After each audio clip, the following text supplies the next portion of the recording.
a very short history of the Cox family.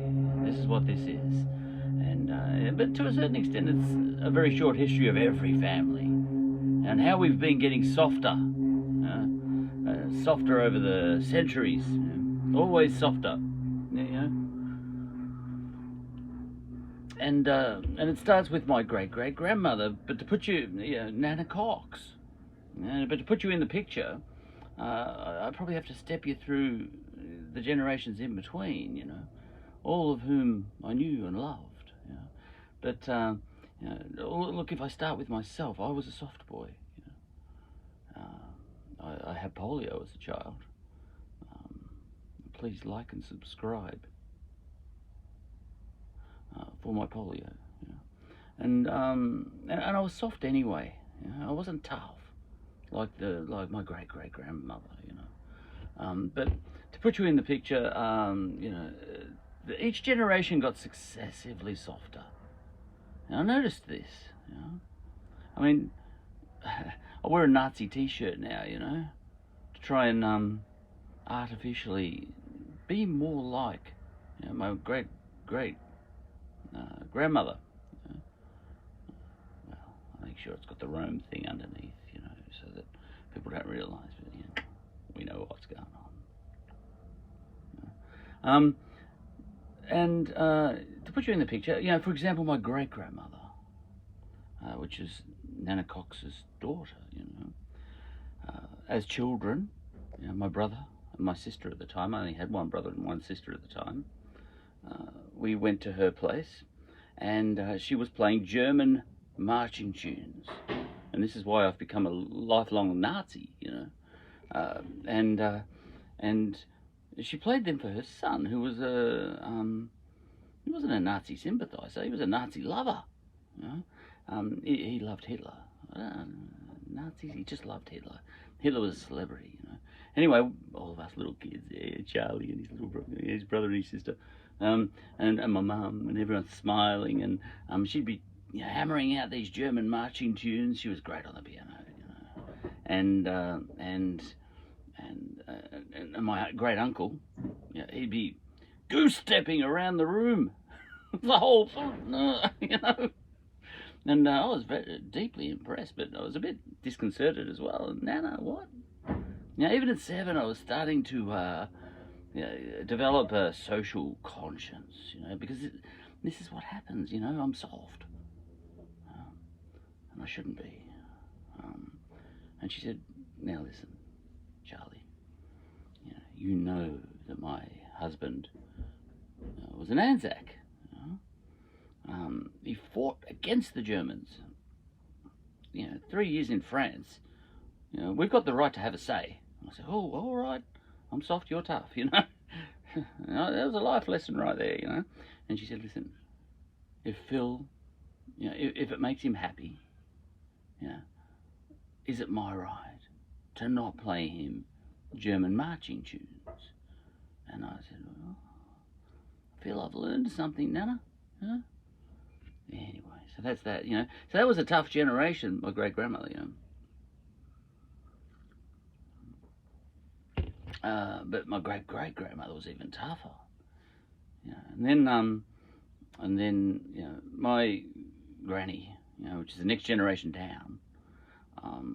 She, for example, she pretty much just chopped me up, but more emotionally, Please like and subscribe for my emotional battles. Like for one time I used to, and her husband too, they used to pick on me. And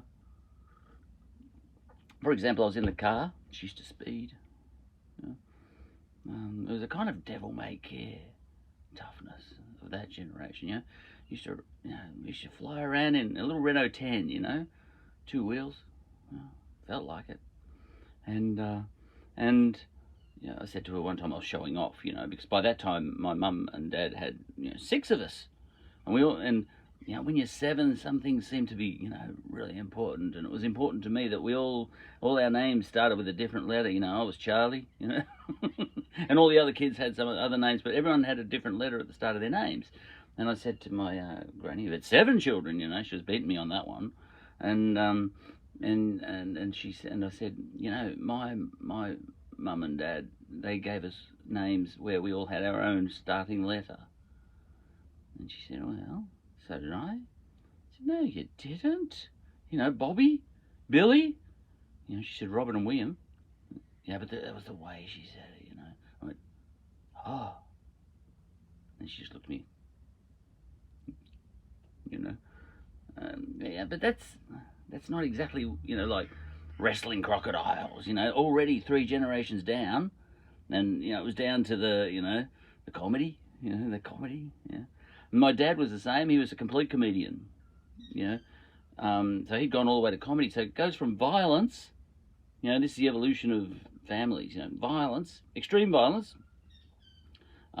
Yeah, Nazism. Snide comedy, you know, straight comedy, and then at the bottom feeder is me. Yeah, please, you know, that one and that one, you know, for being a bottom feeder. Um. Anyway, so but I haven't talked about my great grandmother yet. You know, who was the toughest of them all, and and and what happened there was just to illustrate. I mean, so many stories. One I remember, you know, my grandmother took me to my great grandmother's. She used to do that. The Renault 10, frightening experience. You know, no seatbelts. You know, little 7-year-old Charlie. Oh, you know, oh, you know, and we get down there, and you know, Granny went and started fussing around the kitchen and did what she did, you know, and my great grandmother grabbed me. Now she was shorter than me. You know, I was 7 and she was shorter than me. You know, but looks can deceive. She was tough. And she said, "Come on, we're going to the shoe shop." And I said, "Oh, yeah? Yeah, I'm going to get myself some crocodile shoes, you know." I said, "Crocodile shoes," you know. Cool, you know. You know, so, you know, I had my little walking frame at that time. I walk really well now, you know. I had my legs corrected, you know. And anyway, clunk, clunk, clunk, following both of us there. She's shorter than me, you know. I had built up heels, which gave me a bit of height. And you know, clunk, clunk, down to the crocodile shoe shop. And, well, it's just a shoe shop. It had crocodile shoes, you know. And she said, "I want some crocodile shoes," you know. And the man offered the price. And she said, "You could stick that price," you know. And clunk, clunk, clunk all the way home. It was too expensive, you know. She wasn't going to pay that. And she came from a generation where you made things. You didn't buy things, you know. But she was buying something that day, but then she wasn't, you know. She said, "I'm going to go home and get myself my own." Anyway, so now over next to her place, it was down in Brunswick, not far from here. If you're not from Australia, we have crocodiles everywhere, you know. But we had this sort of shallow pond, you know, shallow lake next to her place, and there were crocodiles in there. And you know, my grandmother told me to keep away from them, you know, because she was softer, you see. Now, if I'd have been born 2 generations earlier, she would have been throwing me in. Yeah, get amongst it, and you know, we'll see you at lunchtime. If we see her at lunchtime, then you're likely to, you know, this is that Spartan thing. Ooh. Romans, Spartans. Anyway, so, but you know, my grandmother, see, already a bit softer, saying, you know, stay away from the pond because you could get eaten, you know. Whereas my great grandmother would have said, get in that pond, you know, and sort out those crocodiles. You know? Now, on this occasion, she did. You know, she wanted to get herself some crocodile shoes. You know, so into the pond. You know, but I stayed back.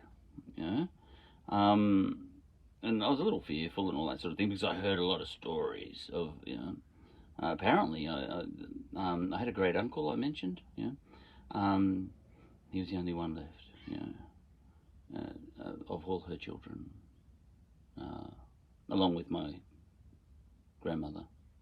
But apparently, my great grandmother had 8 children, but only 3 survived the crocodiles. Yeah, And so that's the generation. And this is the story of every family. Anyway, so just walked straight into the middle of the pond. It was only a shallow pond. She's up to about, her thighs. I was just looking her out there, and I said, she's kind of an Australian version of Poke Salad Annie. Just getting out of there. Did it get you, Granny? Everybody thought it was a shame. The mother was working on the chain gang. She was like an Australian version of that. And so she was just standing there, and she grabbed a beer, one hand, grabbed a knife, in the other hand, and she was just standing out there patiently, except with the other hand, but I can't use that hand because it's holding the phone. I think it is. And she's just standing there patiently, and suddenly the one came along, the ripple. There's no ripple. The back of the crocodile, it makes no ripple. But I saw the loop, like Captain Hawk, and the crocodile just came up, and she was just drinking over here, but she knew it was there. I thought, no, shut up, She knew it was there. The crocodile got really close, and then, she stabbed the crocodile right through the brain. Gruesome. I burst out into tears from the porch. I was watching from the porch, where my granny told me to sit. Don't go any closer than that. And I burst into. It chokes me up right now. I burst into tears. Anyway, so the crocodile died right there and then. She quietly flipped it over. There it was, and she looked at it, and that was that. Oh. Anyway, then she stayed sitting there and took another sip of the beer, and I